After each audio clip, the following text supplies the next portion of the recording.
Tšau. Istun siin telgis,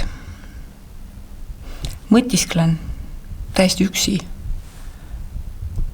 Jõudsin siia esimesse laagrisse 5100 peale tunni eest umbes või isegi rohkem. Siin pole mitte ühtegi hingelist, täiesti kummaline. Minu gruppi ka ei ole veel jõudnud. Ma ei tea, mida teha selles mõttes, et söök on kõik poiste kotis, priimus mul on, vett ma endale keetsin. Nälg veel päris ei näpista, aga mingi hetk tahaks küll midagi hamba alla saada. Täitsa murekoha. Väljas on päris külm, õnneks vihma veel ei saja, aga külm on. Okei, ma lähen jalutan natukene ringi, vaatan, et äkki õnnestub kedagi näha juba.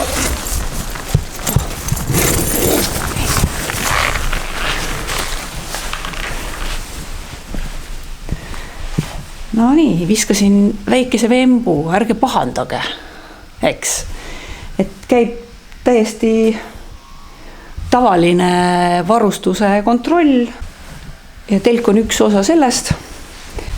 Puhastasin ta ära lapikesega seest ja väljast, avastasin mõned augud. Pole vast hullu, et saab teip peale pandud ja käib küll. Reedel on juba lend.